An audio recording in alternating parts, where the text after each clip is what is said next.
Bonjour à tous, bienvenue dans ce cours Vivre en pleine conscience, un cours qui permet de reprendre les bénéfices et les évolutions de comportement qu'apporte cet art de vivre.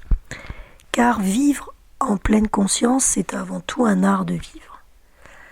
Alors j'ai préféré pour les cours une formule audio, de façon à ce que chacun puisse l'écouter à sa guise, un peu comme une méditation, un peu comme un temps de retour à soi.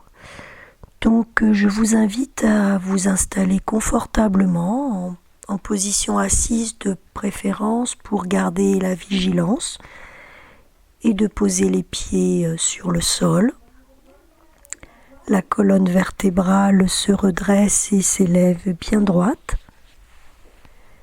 Vous ouvrez votre poitrine en inspirant dans votre cœur et vous expirez dans tout votre corps.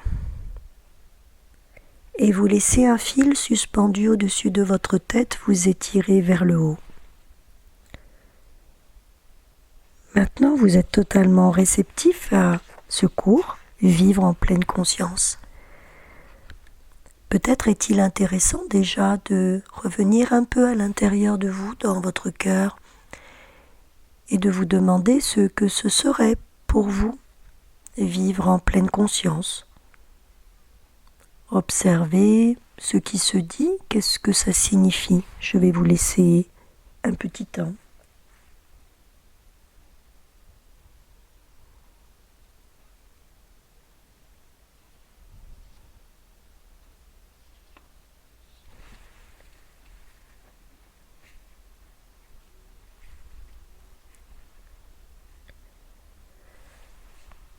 Observez également si déjà vivre en pleine conscience, c'est quelque chose que vous avez touché, goûté, ou si c'est neuf.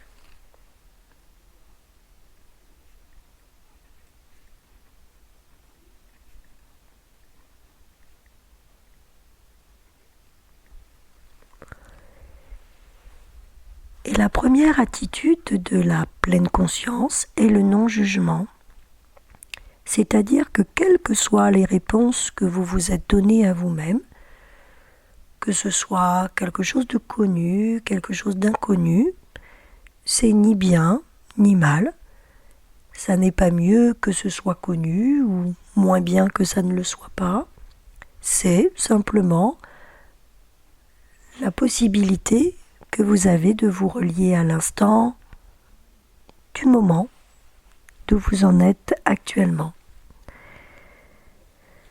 Alors, ce cours commence par quelque chose de neuf. La pleine conscience, lorsque je l'ai découvert il y a quelques années maintenant, ça a été pour moi vraiment de voir la vie avec un œil, un angle de vue radicalement neuf. Parce que dans notre monde, nous sommes habitués et éduqués à vivre dans l'enchaînement d'activités, d'actions que nous accomplissons dans le mode faire, sachant que nous avons à établir une liste d'actions à mener pour répondre aux exigences de la vie. Et ça, nous avons été très bien éduqués à répondre à cette demande. Ce qu'il y a de vraiment nouveau dans la pleine conscience, c'est que, bien sûr, nous allons continuer d'agir et d'effectuer toutes les activités, toutes les tâches du quotidien. Ça n'est pas ne plus rien faire et s'asseoir sur un tapis et attendre pleinement, simplement de goûter la plénitude de l'instant. La pleine conscience, c'est amener la conscience dans le quotidien. Et c'est cette voie du milieu qui m'a touchée énormément. Car je connaissais deux modes opposés Donc le mode du faire, où j'étais toujours dans l'action, plutôt dans l'agitation, plutôt dans l'accumulation, plutôt dans la surcharge mentale et physique d'une succession de choses à accomplir. Ou alors par moments j'avais appris à goûter des instants pléniers, des instants de totale plénitude, par exemple en dansant ou en étant dans la nature, où là, bien évidemment, je me sentais totalement débarrassée des contraintes de la vie quotidienne et je pouvais goûter à un état de liberté et d'être très profond. Et puis le travail sur soi amène à se dire ces deux états sont un peu dans les extrêmes, chacun de son côté. Dans un, on est dans un mode faire total. Dans un autre, on est dans un mode être absolu. Les deux sont à expérimenter. Et seulement, il me restait quand même au fond de moi quelque chose qui était instable dans cette tranquillité. Parce que dès que je repartais dans du faire ou dans des actions à mener, peut-être le mental avait-il beaucoup de puissance et reprenait le dessus. Et recouvrer des moments pléniers était difficile. Et c'est là qu'un jour, je me suis dit, mais pourquoi ne pas amener dans l'instant cet état plénier pour faire ? Voilà, je répète pour voir si vous me suivez. Je me suis dit, allez cueillir cet instant plénier, ce que je connais par moment d'ouverture, de qui je suis, de me sentir vraiment relié à moi-même, relié à l'instant, relié aux éléments autour de moi, aux personnes, à ce que je vis. Comment je pouvais l'amener tout en étant dans cet état d'être, dans le quotidien et l'action et le faire. Alors ça a été un grand travail personnel que j'ai expérimenté, puisque la vie a choisi que j'expérimente les choses pour les enseigner, et que c'est après coup que je découvre les livres et les enseignements ou les spécialistes de la question, comme pour conforter ce que intuitivement j'ai déjà pu expérimenter. Et c'est là que dans cette recherche d'amener de la conscience, d'amener de la présence à ce que je faisais, est arrivée les lectures de Jon Kabat-Zinn et un livre qui m'a bouleversée à l'époque, qui s'appelle toujours L'éveil des sens. Et puis, j'avais aussi lu des livres de Thierry Janssen qui m'avaient aussi bouleversée. Et puis, des livres de Thich Nhat Hanh. Et je commençais à me rendre compte que c'était exactement la réponse à mes questions, qui était faire quelque chose de radicalement neuf, c'est-à-dire amener délibérément, c'est-à-dire choisir d'amener, c'est une volonté intérieure, dans l'instant, cette présence plénière, cette présence de l'instant où on est connecté à vraiment qui nous sommes et à la vie elle-même, dans les paroles, dans les comportements, dans les décisions, dans les actions. Et de ce fait, la pleine conscience et la mindfulness et les formations que j'ai pu ensuite suivre ont apporté la confirmation. J'ai énormément appris.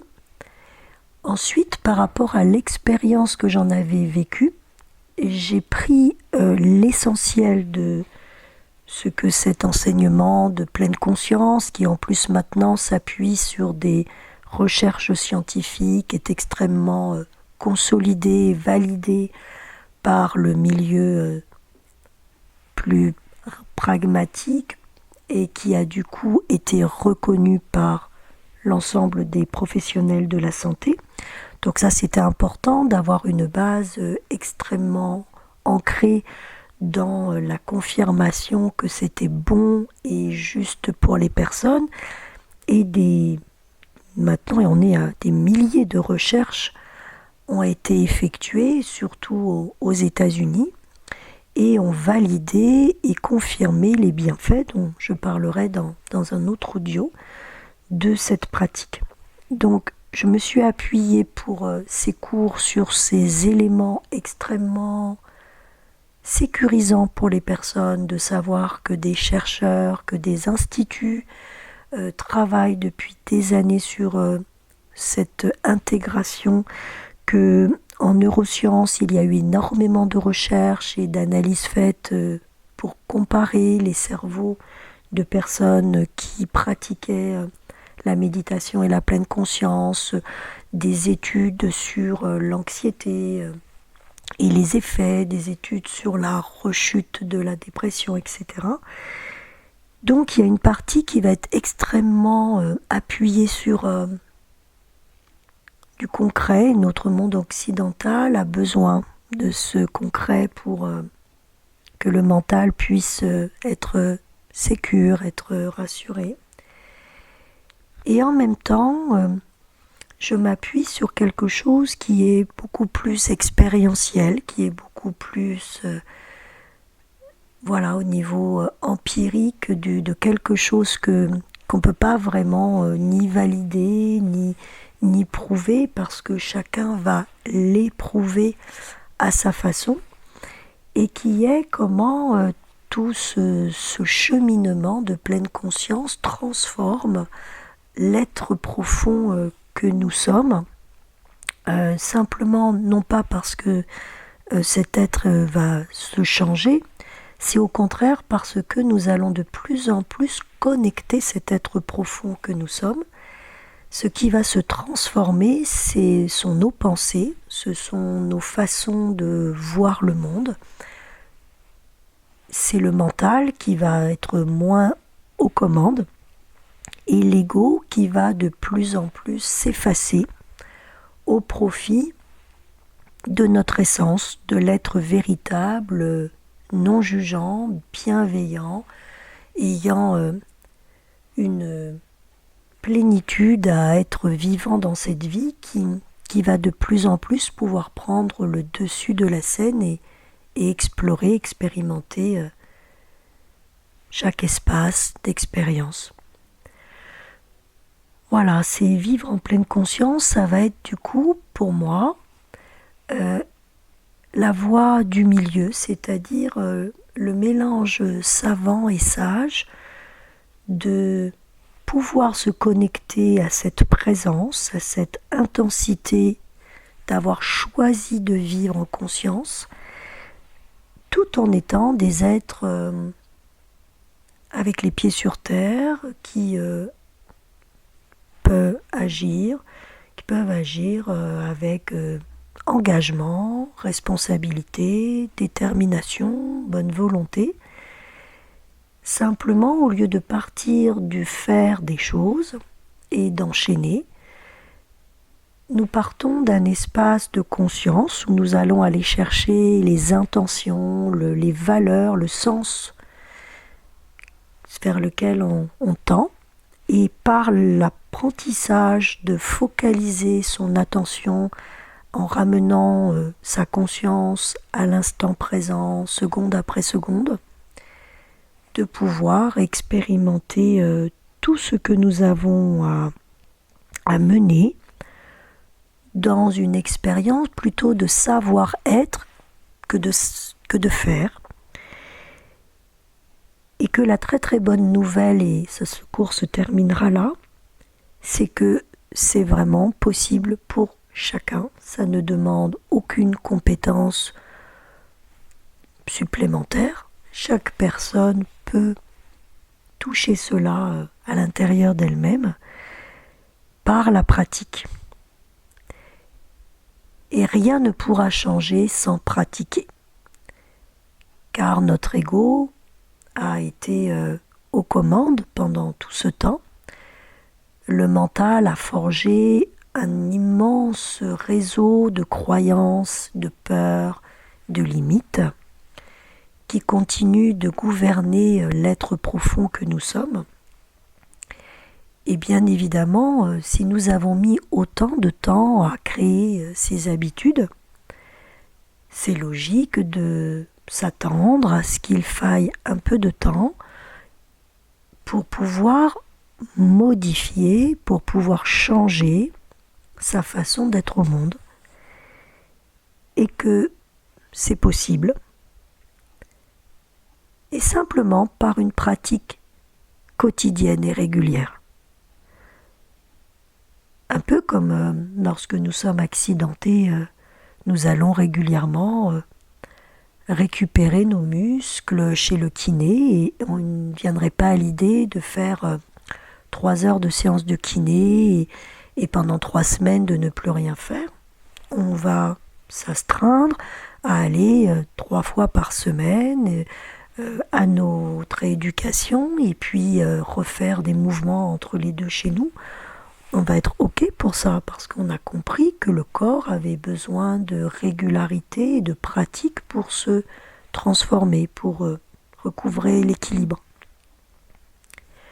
De la même façon, notre mental, on va considérer que c'est comme un muscle au niveau du cerveau qu'on va apprendre à muscler, à remodeler et que tous les jours, un petit peu tous les jours, un peu plus au début de ce que vous allez pratiquer pour amener vraiment un changement, poser des bases profondes, c'est donc possible et que ça change absolument tout. Quelle va être l'intention de la pleine conscience ? L'intention de la pleine conscience va être d'amener l'attention dans l'instant. Alors j'aime bien faire ce jeu de mots, c'est que quand on est dans le faire, on sait, sans avoir besoin d'apprendre, à amener l'attention, en 2 mots, ce qui tend, ce qui contracte dans ce que l'on fait. Ça, on est extrêmement et naturellement doué pour ça, puisque le monde fonctionne ainsi et que nous grandissons par imitation. Là, j'appelle l'attention, c'est-à-dire porter attention, amener de la conscience, de la présence, un état attentif à ce que nous vivons à chaque seconde, que ce soit au niveau du corps, au niveau émotionnel ou au niveau du psychisme et de ce qui se dit à l'intérieur de notre tête. Et ça change tout. Ça nous donne le sentiment de ne pas passer à côté de notre vie. Ça nous donne le sentiment d'être acteur. Ça nous donne le sentiment d'être, d'avoir comme une fluidité, comme une continuité dans ce que l'on est et ce que l'on dit et ce que l'on fait. Et puis avec la pratique régulière, il y a quelque chose de nouveau, comme un petit miracle de la pleine conscience qui fait que, au lieu d'entendre sans arrêt « attention » et d'avoir peur et de mettre de la tension, et ben tout ça s'éloigne et au profit de l'attention, de l'être attentif qui apporte une sérénité, une paix, une présence intérieure extrêmement rassurante et réconfortante. Notre vie se modifie en passant du mode pilote automatique, comme un robot qui exécute ses tâches sans savoir trop bien le soir ce qu'il a mené, à quelque chose de tellement présent qu'avec le temps, on peut se souvenir de tout ce que nous avons mené dans la journée, avec les ressentis, avec les décisions que nous avons prises, etc., de façon très, très, très, très présente.